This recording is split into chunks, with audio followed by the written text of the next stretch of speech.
Good day po. Ang next naman po natin ay Business Directory System. Ito po ay napakahalaga at malaking tulong po sa ating community kung ang lahat po ng mga negosyo ay mapagsama-sama natin sa isang lugar para yung ating mga consumer at customer ay madali nilang mahanap. So, lalo pa ngayon na hirap pong kalaban ng mga online store. So, dapat itong ating mga customer or consumer ay tumingin muna po dito sa malapit po sa atin. Pakita ko na po kung paano po ito ginagawa. Dito po tayo ngayon sa Messenger. Welcome po sa Orani Business Directory. So, ginamit muna po natin yung Orani. Sa mga menu po natin, ang selection ay All Establishments, Open Stores Only, List of All Business, Business by Barangay, Register Business at Edit Business. So, kompleto na po siya. Try na po nating maghanap ng establishment. Select po natin itong All Establishments. Select lang po natin yung Nature of Business. Dito po sa drop-down, dito sa Adventure Park, select ko lang po.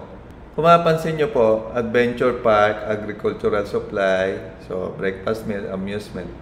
So, ito po yung mga Nature of Business. Dito naman sa kabilang side, so dito naman po, ito po yung bilang ng mga establishment na meron po. Example to Adventure Park, meron po 3. So, punta po tayo ngayon dun sa feed. So, hanapin po natin ay feed supply. Yan. So, sa feed supply, meron pong 12. So, dapat 12 po na establishment yung ating ma-search. Select ko lang po. Then, search. Yan. Tapos sabi po dito, please select options below para mapakita po yung pinakamalapit na feeds. So, yung una, so yung send coordinates, then 2, yung location, and 3, yung see all or alphabetical list. Try ko muna pong tignan yung lahat po ng establishment. So, dapat lumitaw po dito ay 12 na feeds supply. Okay, so una po ay yung una ay Kidilan, Agribet. So, bilangin po natin 1, 2, 3, 4, 5, 6, 7, 8, 9. So, 9 na po. So, mapansin nyo, lahat po yan ay tungkol sa feeds po. Talagang napakadali po para sa atin. At sa bawat lumilitaw po ng mga establishment, makikita po natin yung kanilang details. Anong oras sila bukas, yan po yung schedule. Then, pwede po natin silang tawagan. Click lang po natin yung call. Yung kanilang location. Okay, at yung kanilang address. So, talagang napakadali po. So, 9 na po ito. Click ko lang po itong see more para makita po natin yung 3 pa.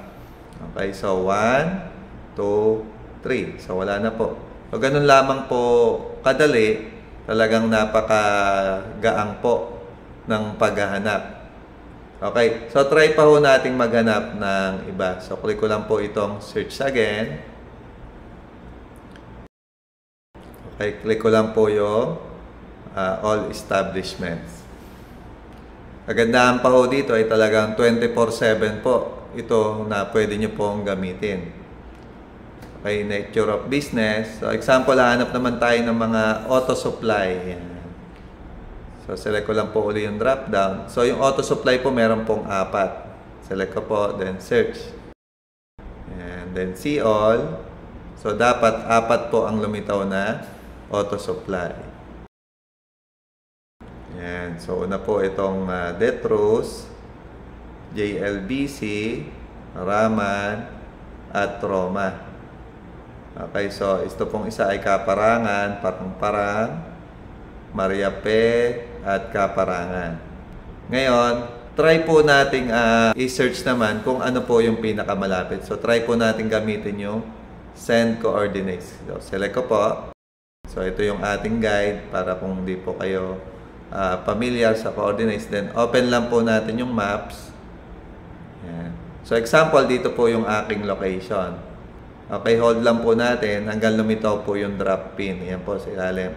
Select ko lang po itong mga numbers, then na-copy na po siya. Balik na po tayo sa Messenger.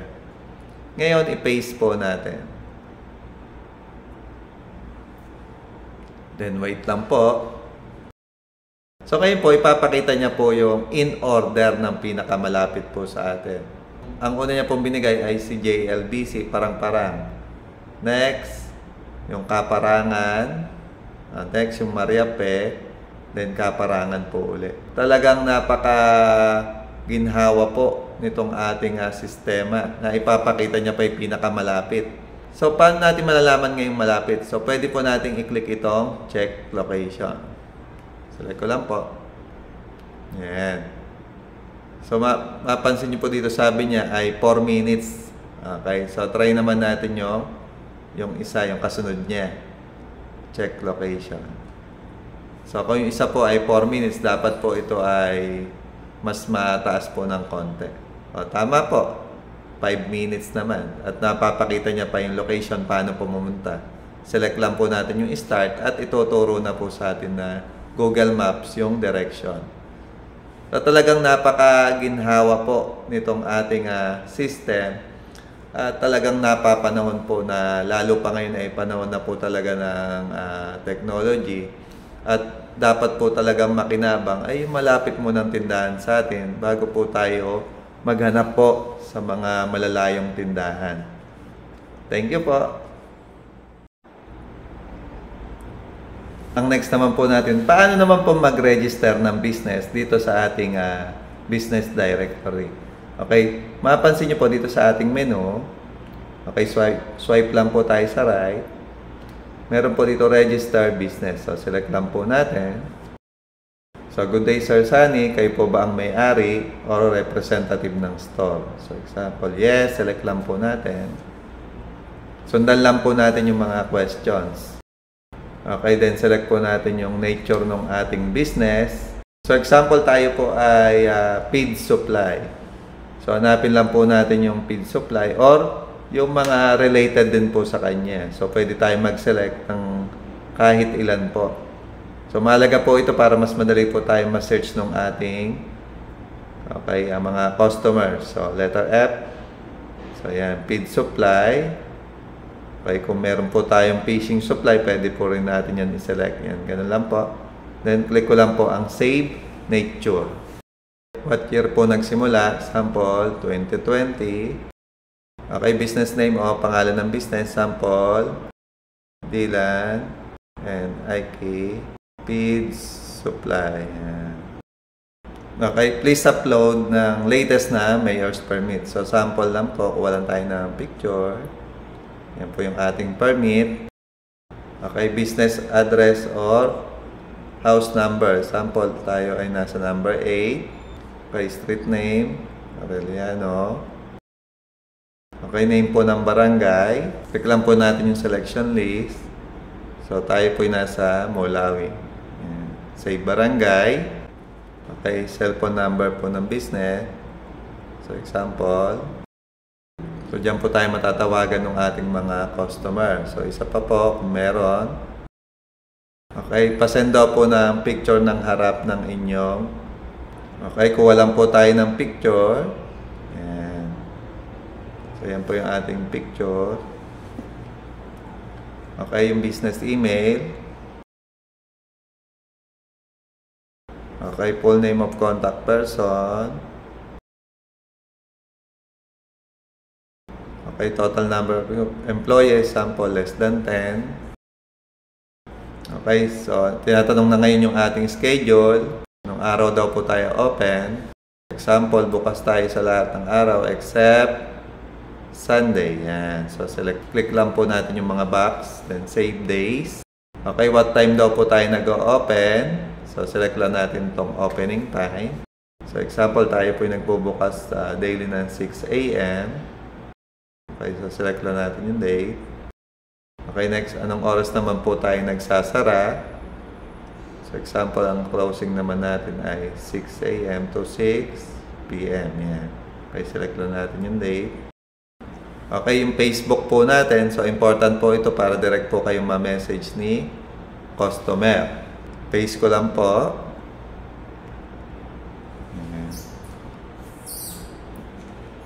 So, yan po yung kanyang Facebook.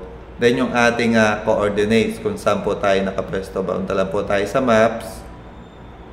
at kunin natin yung ating coordinates. Okay, so dito po yung ating ating pwesto. So ayan po yung Aikidilan. Okay, drop pin. Yan, tapos up lang po natin, then select lang po natin itong mga numbers. Yan, copy. Nakopy na po, then balik na po tayo sa Messenger and paste. Okay, mahalaga po yan para ma-detect niya yung ating layo. Okay, so ngayon po pinare-review niyo na po kung tama po lahat ng details. Ngayon kung tama po lahat, select lang po natin yung I agree and submit. Yan, so success. So wait lang daw po tayo ng 30 minutes to 1 hour para ma-update. So ganun lamang po kadali, talagang napakaginhawa po pati ng pagre-rehistro. Thank you po.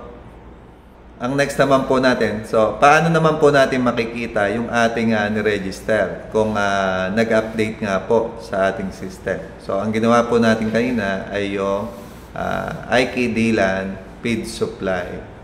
So check na po natin. So andito na po tayo ngayon sa Orani Business Directory. Punta lang po tayo sa All Establishments at select natin yung Nature of Business at punta po tayo dun sa Feed Supply.